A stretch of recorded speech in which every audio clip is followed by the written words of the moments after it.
सर्वप्रथम सर्वांना श्री स्वामी समर्थ. स्वामी महाराजांच्या कृपेने तुमच्या सर्व चांगल्या इच्छा पूर्ण होत ही स्वामींचरणी प्रार्थना करते आणि आजच्या व्हिडिओला सुरुवात करते.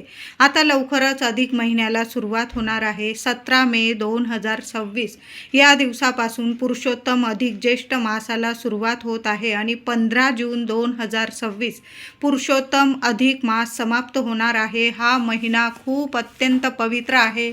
लक्ष्मी नारायणांची सेवा करण्यासाठी अतिशय पवित्र महिना असेल तर तो म्हणजे अधिक मास, मल मास, पुरुषोत्तम मास.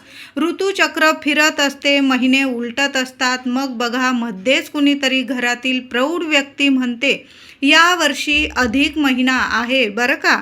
लहान मुलं बुचकळ्यात पडतात. अधिक महिना म्हणजे आहे तरी काय, तर हा कोणता नवीन महिना आहे? वर्ष तर 12 महिन्याचं असतं.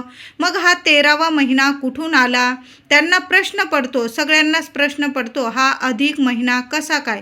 तर अधिक महिन्याला मलमास, पुरुषोत्तम मास, अधिक मास, धोंड्याचा महिना अशी विविध नावे आहे. या महिन्याला शास्त्रकारांनी अशुद्ध मानले असले तरी काही व्रत, वैकल्ये, सेवा करून या महिन्यात पुण्यप्राप्ती करता येते असे मानतात. या महिन्यात उपवास करणे किंवा एक भोजन करणे किंवा मौन भोजन करण्याचे व्रत केले जाते. या महिन्यात बघा, एक वेळ जेवतात आणि एक वेळ उपवास करतात, मौन धरतात आणि जेवढं मंत्रोच्चार होईल तेवढं या महिन्यात मंत्रोच्चार केले जातात.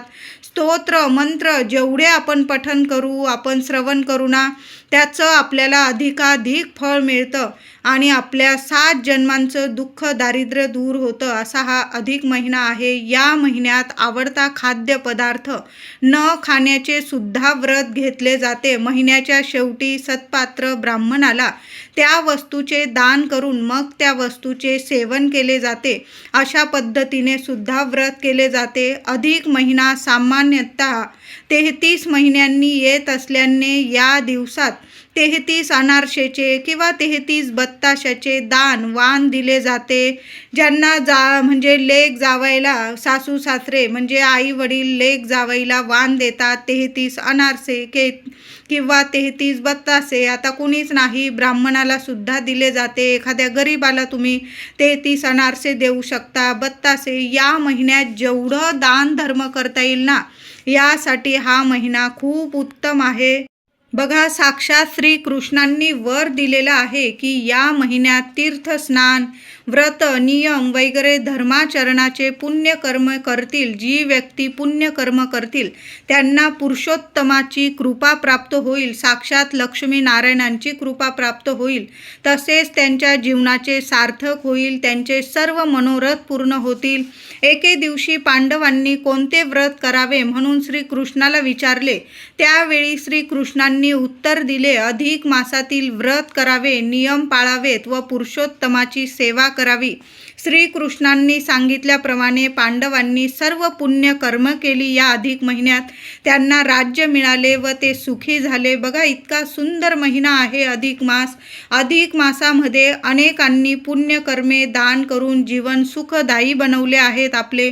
म्हणून आपण सर्वांनी सुद्धा या अधिक महिन्यामध्ये जेवढं पुण्यकर्म करता येईल ना, तेवढं आपल्याला पुण्यकर्म करायचं आहे. चुकून सुद्धा महिला असतील, माझे दादा असतील, घरात असो बाहेर असो, कोणत्या रूपात आपलं लक्ष्मी नारायण आपली परीक्षा घेऊन जातील ना, म्हणून तसं तर कधीच कुणाची निंदा नालस्ती करू नका, कुणाचा अपमान करू नका, कुणाला अपशब्द बोलू नका. कारण आधीचा काळ वेगळा होता. आता तर इथंच करावं आणि इथंच फेडावं असं म्हटलेलं आहे. चांगल्या कर्माचं चांगलंच फळ लगेच देव देतात आणि वाईट कर्माचं लगेच वाईट फळ मिळत असतं. म्हणून जेवढे चांगले कर्म होतील ना आपल्याकडून तेवढे करायचे आहे. कधीच कुणाला अपशब्द बोलू नका. आपल्यामुळे कुणाच्या डोळ्यात जर पाणी आलं तर मग आपल्या 7 पिढ्यांना भोगावं लागतं. म्हणून अधिक महिन्यात तर अजिबात नाही. घरात असो बाहेर असो सर्वांचा मान ठेवा. कुणालाच अपशब्द बोलू नका, घरात शांतता राहील याचीच आपल्याला काळजी घ्यायची आहे. बरेचसे लोक अधिक महिनाभर मांसाहारसुद्धा टाळतात, म्हणून मांसाहार जेवढा टाळता येईल या महिनाभरात तेवढं टाळायचं आहे. त्याचबरोबर जेवढी सेवा होईल ना सर्वांकडून आपल्याकडून तेवढी आपल्याला सेवा करायची आहे.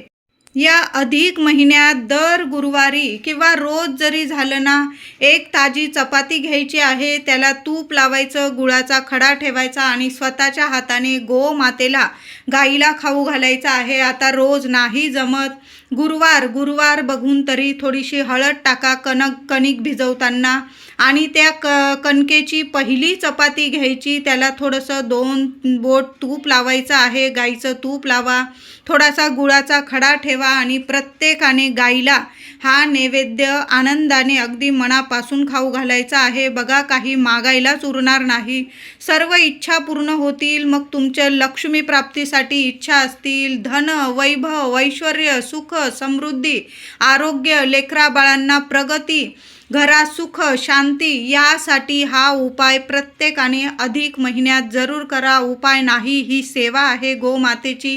साक्षात 33 कोटी देवी देवतांची आपण सेवा करणार आहोत, म्हणून अधिक महिन्यामध्ये गाय दिसली तर तिला तसंच पाठवू नका. महिलांनो, तुमच्या घराजवळ जर गाय येत असेल तर आवर्जून नमस्कार करा, तिला हळदी कुंकू लावा, स्वतःच्या कपाळी लावा, तिला नमस्कार करा, तिच्या पोटाला हात लावा. गाय मारत नसेल तर म्हणते, नाहीतर लांबून तुम्ही नैवेद्य खाऊ घातला. ताजी चपाती घरात, तुमच्या स्वयंपाकघरात जी पहिली चपाती, जी पोळी बनत असेल ती प्रथम गाईला खाऊ घालायची आहे. रोज जमली ही सेवा रोज करा अधिक महिन्यामध्ये, नाही जमलं दर गुरुवारी तरी अधिक महिना संपेपर्यंत तरी जरूर करा. लेकरा बाळांकडून सुद्धा करून घ्यायचं आहे. अधिक महिन्यामध्ये दररोज झालं तर दररोज पिंपळाचं झाड असेल तर पिंपळाच्या झाडाला थोडंसं पाणी अर्पण करा. रोज झालं तर एक तेलाचा किंवा तुपाचा, तुम्हाला जसा जमेल तसा एक दिवा पिंपळाखाली लावून यायचा आहे. एक गुळाचा खडा, थोडा गूळ लागेल तुम्हाला अधिक महिन्यामध्ये, पण गोड फळ तुम्हाला आयुष्यभर नाही तर तुमच्या 7 पिढ्यांना मिळणार आहे. म्हणून लक्ष्मीनारायणांची सेवा जेवढी होईल ना तेवढी करायची आहे. म्हणून अधिक महिन्यामध्ये तुम्ही दररोज पिंपळाची सेवा करायची आहे. रोज थोडासा गुळाचा खडा एखाद्या कागदावर किंवा पानावर तिथं ठेवून यायचा आहे. पिंपळाला नमस्कार करा. नाही जमलं तुम्हाला रोज तर शनिवार, अधिक महिन्यामध्ये जेवढे शनिवार येतील तेवढे 4 शनिवार तेवढे तुम्हाला पिंपळाची सेवा करायची आहे. बुंद्याला पाणी अर्पण करा, एक दिवा लावा, एखादा गुळाचा खडा ठेवा, स्पर्श करा, दोन्ही हातांनी पिंपळाला स्पर्श करा आणि तुमच्या मनाची इच्छा बोला. लक्ष्मीनारायणांचा मंत्र जपा. ओम नमो भगवते वासुदेवाय नमः, ओम नमो भगवते वासुदेवाय नमः, ओम श्रीम नमः, ओम श्रीम नमः. जेवढ्या वेळा मंत्र जपता येईल ना तेवढ्या वेळा आपण पिंपळाच्या झाडाजवळ उभं राहून किंवा प्रदक्षिणा घालत घालत तुम्ही मंत्र जपायचा आहे. सोन्यासारखे अनुभव येतील तुम्हाला. त्याचबरोबर अधिक महिन्यामध्ये तुळशीचं रोप नसेल तर तुळशीचं रोप लावून टाका महिलांनो, अंगणात, दारात, खिडकीत. आणि असेलच प्रत्येकाच्या घरात तुळस असते. अधिक महिन्याच्या पहिल्या दिवशी 17 मे रोजी सकाळी लवकर उठायचं आहे. आंघोळीच्या पाण्यात प्रत्येकाने चिमूटभर हळद टाकायची आहे, एखादं तुळशीचं पान. पण अधिक महिन्यामध्ये तुळस तोडू नका. देवांना वाहण्यासाठी आपण तोडू शकतो, पण आपल्या उपायासाठी तुम्ही तुळस बाहेरून विकत आणली चालेल. तर तुळशीला हळद अर्पण करायची आहे. रोजच हळदी कुंकू फुलं अक्षता वाहून अधिक महिनाभर तुळशी मातेची सेवा करायची आहे. रोज नित्य नियमाने सकाळ संध्याकाळ तुपाची फुलवात, तुपाचा दिवा तुळशीजवळ नित्य नियमाने लावायचा आहे. महिलांनो, सेवा जरूर करा. बघा, इतके सुंदर अनुभव येतील तुम्हाला. की तुम्हीच म्हणाल खूप छान अनुभव आले, घरातलं दुःख दारिद्र्य दूर झाली, पीडा दूर झाली, अडचणी दूर झाल्या, आर्थिक टंचाईसुद्धा दूर झाली, घरात लक्ष्मी स्थिर झाली. तुम्हीच म्हणाल इतके सुंदर अनुभव येतील. म्हणून तुळशीची सेवा जरूर करा. रोज तुळशीची सेवा करताना ओम नमो भगवते वासुदेवाय नमः, ओम नमो भगवते वासुदेवाय नमः किमान 21 वेळा मंत्र जपा. सकाळ संध्याकाळ मंत्र जपा. मुख्य दाराशी सुद्धा रोज नित्य नियमाने संध्याकाळी तरी लक्ष्मी मातेच्या स्वागतासाठी एक दिवा, मग तुम्ही तेलाचा लावा, तुपाचा लावा, पण मुख्य दाराशी सुद्धा दिवा लावा. आणि तुळशीजवळ तर नित्य नियमाने 2 वेळा सकाळ संध्याकाळ तुळशीची सेवा जरूर करायची आहे. अधिक महिन्याच्या पहिल्या दिवशी म्हणजे 17 मे रोजी तुळशीच्या मातीत चिमूटभर हळद अर्पण करा, चमचाभर गाईचं दूध अर्पण करा आणि तिथं 1 रुपयाचं नाणं ठेवायचं आहे. तिथं तुम्हाला हळदी, कुंकू, फुलं, अक्षता वाहून नारायणांचं, लक्ष्मीनारायणांचा मंत्र जपून पूजा करायची आहे तुळशी मातेची. आणि ते रुपयाचं नाणं तिथंच राहू द्या. संध्याकाळी ते तुम्ही उचलून घ्यायचं आहे आणि तुमच्या देवघरात ठेवायचं आहे. महिनाभर त्या नाण्याची सुद्धा, रुपयाची सुद्धा पूजा करा. साक्षात लक्ष्मी आहे ती तुमची, त्या रुपयाची पूजा करायची आहे महिनाभर. आणि नंतर तो नाणं तुमच्या तिजोरीत ठेवून द्यायचं आहे. एखाद्या लाल कपड्यात बांधून तुम्ही नीट ठेवून दिलं किंवा एखाद्या पर्समध्ये ठेवलं, तुमच्या घरादारात पैशाला कधीच कमी पडणार नाही. म्हणून अधिक महिन्याच्या पहिल्याच दिवशी जरूर तुळशीजवळ हळद अर्पण करा, दूध अर्पण करा आणि 1 रुपयाचं नाणं, आता 1 रुपयाचं नाणं नाही, जे नाणं असेल तुमच्याकडं 5 रुपयाचं, 10 रुपयाचं, 2 रुपयाचं, ते जरी ठेवलं चालेल. आणि महिनाभर आपल्या देवघरात ठेवून त्याची पूजा करा. आणि मग तुम्ही तुमच्या तिजोरीत ठेवून दिलं 15 जून रोजी तरीही चालेल. अधिक महिन्याच्या पहिल्या दिवशी म्हणजे 17 मे रविवार दिवशी आपल्याला आपल्या मुख्य दरवाजाला आंब्याचं तोरण लावायचं आहे. महिलांनो, दरवाजा स्वच्छ पुसून घ्यायचा आहे. जरी आधीचा पुसलेला असेल तरी पण ओल्या फडक्याने मुख्य दरवाजा पुसून घ्यायचा आहे. आंब्याची पानं घ्या, 5 पानं घ्या, 11 घ्या. झेंडूची फुलं असतील तर तोरण बनवा. नसेल 5 पानांची डहाळी स्वच्छ धुवून घ्यायची आहे, पुसून घ्या. प्रत्येक आंब्याच्या पानाला लक्ष्मीनारायणांचा मंत्र जपा आणि हळदी कुंकू लावायचं आहे प्रत्येक पानाला. आणि मुख्य दरवाजाला ती 5 पानं, 11 पानं डहाळी अर्पण करायची आहे, म्हणजे लावून द्यायची आहे. मुख्य दरवाजावर हळदी कुंकू ओलं करा, थोडंसं गोमूत्र टाका किंवा तुमच्याकडं गुलाबजल असेल टाका. आणि त्या हळदी कुंकवाने किंवा तुम्ही फक्त हळदीने स्वस्तिक काढत असाल तर मुख्य दरवाजावर पहिल्या दिवशी, पुरुषोत्तम मासाच्या पहिल्या दिवशी मुख्य दरवाजावर एक स्वस्तिक काढायचं आहे. देवघरावर काढू शकता, तुमचा किचन ओटा, गॅसवर, गॅसच्या भिंतीवर काढू शकता, तुमची तिजोरी असेल तिथं काढू शकता. पण एक का होईना स्वस्तिक आपल्या मुख्य दरवाजावर जरूर काढा. आणि आंब्याची पानं पहिल्या दिवशी आपल्या मुख्य दरवाजावर जरूर लावायचं आहे. मग अधिक महिन्यात तुम्ही 2-3 दिवसातून 1 वेळा तरी आपल्या मुख्य दरवाजावर अशी आंब्याची पानं लावू शकता. पण प्रत्येक वेळी लक्ष्मीनारायणांचा मंत्र जपा आणि हळदी कुंकू, घराच्या गृहलक्ष्मीने हा उपाय जरूर करा. महिलांना 4 दिवस वगैरे असेल, माझ्या दादांनी ही सेवा केली चालेल, पण आंब्याची पानं आपल्या मुख्य दरवाजावर आवर्जून लावायचं आहे. तुळशीचं रोप नसेल, तुळशीचं रोप सुद्धा लावायचं आहे. जेवढं मंत्र जपता येईल, जेवढे स्तोत्र जपता येईल ना या कालावधीत, या महिनाभरात जरूर जपा. व्यंकटेश स्तोत्राची सेवा करा. त्याचबरोबर विष्णू सहस्त्रनामावली या महिनाभरात किमान दिवसातून 1 वेळा तरी, मग सकाळ किंवा संध्याकाळ नीट ठरवून घ्या. आणि 1 वेळा तुम्ही स्वतः पठण करा किंवा तुम्ही यूट्यूबवर ऐकलात तरीही चालेल. जर असं मोठ्या स्वरात ऐका. आपल्या वास्तूला सुद्धा आपल्या देवांची, शुभ तिथींना आपल्या देवांची सेवा ऐकू द्या. वास्तू नेहमी प्रसन्न राहील आणि अशा प्रसन्न वास्तूत नेहमी लक्ष्मी टिकून राहते. म्हणून या महिनाभरात तरी विष्णू सहस्त्र नामावलीची सेवा आवर्जून करा.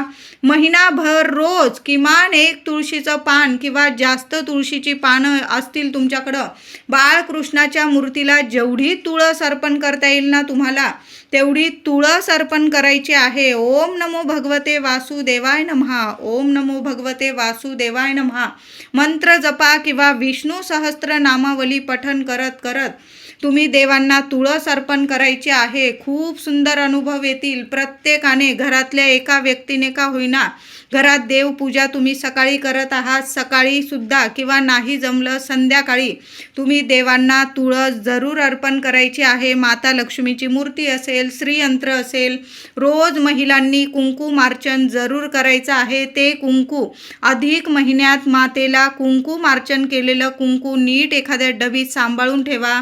रोज आंघोळीनंतर तुम्ही ते कपाळी लावायचं आहे. महिलांनो, सुख सौभाग्यात वाढ होईल आणि घरात लक्ष्मी टिकून राहील, मुलाबाळांची प्रगती होईल. महिनाभर महिलांनो एक पाणी आपल्या घरात शिंपडून द्यायचं आहे. तर काय करायचं आहे, थोडंसं पाणी तयार करा. 2-3 दिवसातून तुम्ही ते पाणी तयार केलं चालेल. थोडंसं पाणी घ्या. स्प्रे बॉटल असेल तुमच्याकडं तर ती वापरली चालेल, नसेल एखाद्या वाटीत जरी तयार केलं चालेल. थोडं पाणी घ्या, त्यात एक कापराचा तुकडा बारीक करून टाका, थोडं गोमूत्र टाका, थोडीशी चिमूटभर हळद टाकायची आहे, थोडं गुलाबजल असेल टाका, थोडं गंगाजल असेल टाका, कळालं असेल एक कापराचा तुकडा बारीक करून टाका, थोडी चिमूटभर हळद टाका, गोमूत्र टाका, गुलाबजल टाका आणि गंगाजल टाका. हे पाणी नीट मिक्स करायचं आणि घराच्या कान्याकोपऱ्यात अधिक महिन्याच्या पहिल्या दिवसापासून हे पाणी रोज आपल्या घरादारात शिंपडा, उंबरठ्यावर सुद्धा शिंपडा. तुमची वास्तू इतकी प्रसन्न होईल की अशा वास्तू साक्षात लक्ष्मी नारायण दर्शन देऊन जातील. इतकी सुंदर ही सेवा आहे, उपाय आहे. लक्ष्मी नारायणांचं मंत्र जपा आणि हे पाणी आपल्या घरात शिंपडून द्यायचं आहे. तुळशीचं पान असेल, तुळशीच्या पानाने शिंपडा. एखादं फूल असेल, फुलाने किंवा हाताने जरी शिंपडलं चालेल, पण ही सेवा रोज करायची आहे. त्याचबरोबर अधिक महिन्यामध्ये श्री स्वामी चरित्र सारामृताचं एक का होईना पारायण अवश्य करायचं आहे. प्रत्येकाने आपल्या घरात श्री स्वामी चरित्र सारामृताचं एक का होईना पारायण जरूर करा. किंवा तुम्हाला जेवढे पारायण जमतील ना, 5 पारायण 1 करा, 5 करा, 7 करा, 11 करा, 21 करा किंवा 51 करा. जेवढे जमतील तेवढे जरूर करायचे आहे. 1 ते 21 अध्याय रोज सकाळी पहाटे उठा आणि 1 मांडी पारायण, अंघोळ करा, देवांची पूजा करून घ्यायची, आसन घेऊन शांत बसा, तुपाचा दिवा अगरबत्ती लावून घ्या आणि शांत चित्ताने अधिक महिन्यामध्ये 1 ते 21 अध्याय श्री स्वामी चरित्र सारामृताचे वाचून तर बघा. खूप सोन्यासारखे अनुभव येतील. कितीही कठीण इच्छा असू द्या, नक्कीच अधिक महिना संपण्याच्या आत तुमच्या सर्व इच्छा नक्कीच पूर्ण होतील. कितीही कठीण काळ असू द्या, स्वामी कृपा होणार म्हणजे होणार. माऊली आहे आपल्या लेकरांना, कधीच माऊली आपली गुरु माऊली दूर लोटत नाही. परीक्षेचा काळ असतो, जरूर सरून जाईल आणि गुरु माऊलींची कृपा जरूर होणार आहे. म्हणून श्री स्वामी चरित्र सारामृताचे जेवढे पारायण करता येईल ना तेवढे जरूर करा. नाही जमलं रोज 3 अध्याय वाचले, 7 दिवसात तुमचं 1 पारायण होऊन जाईल. तुमचे असे महिनाभरात 3 तरी पारायण जरूर होतील. किंवा 3 दिवसाचं 1 पारायण केलं तुम्ही, रोज 7 अध्याय वाचले तरी पण 3 दिवसात 1 पारायण होईल. बघा, जेवढे पारायण होईल ना, असं नाही आपली गुरु माऊली कधीच म्हणत नाही एवढी सेवा करा तेवढी सेवा करा. आपल्याकडून आपली गुरु माऊली जेवढी हवी ना आपल्या माऊलीला तेवढी सेवा आपल्या प्रत्येकाकडून करूनच घेत असते. बघा, आपण सेवा करणारे नाही तर आपली माऊली आपल्याला निवडत असते सेवा करण्यासाठी. म्हणून स्वामी चरित्र सारामृताचे अध्याय जरूर वाचून बघा. खूप सुंदर अनुभव येतील तुम्हाला. त्याचबरोबर आपल्या आईची ओटी या अधिक महिन्यात मुलीने आईची ओटी जरूर भरायची आहे. नाही भरता आली तर सरळ आपल्या कुलस्वामिनीची घरच्या घरी जरी ओटी भरली तुम्ही चालेल. खणा नारळाची भरा, साडी चोळीची भरा, पण आपल्या देवी आईची ओटी भरा, आईची भरा. नाहीच जमलं, ती ओटी तुम्हाला आता काय करावी सुचत नसेल, तर मग घरी जर ओटी भरली तुम्ही, तर ती ओटी एखाद्या घराजवळ जे देवी मंदिर असेल ना, तिथं तुम्ही अर्पण करून आला चालेल. किंवा तुम्ही सरळ घराजवळ जे देवी आईचं मंदिर असेल ना, माऊली एकच आहे आपली, आपल्या कुलस्वामिनीचं नामस्मरण करा आणि आपल्या घराजवळील देवी आईची ओटी आवर्जून भरायची आहे. त्याचबरोबर लेक जावयाचा मानपान कराल तुम्ही, तर 33 अनारसे किंवा 33 बत्तासे ताटात जरूर ठेवायचे आहे. आणि नाही काही देता आलं, सोनं नाणं नाही देता आलं, किमान एक तांब्याचा दिवा ताटात ठेवून वाण जरूर द्यायचा आहे. आणि आईने मुलीच्या जोडव्यांमध्ये थोडी का होईना 1 भार 2 भार चांदी भर टाकून जोडवे नवीन जरूर करून द्या. बघा, 3 वर्षातून हा अधिक महिना येतो आणि आपले लेक जावई म्हणजे साक्षात लक्ष्मी नारायण असतात.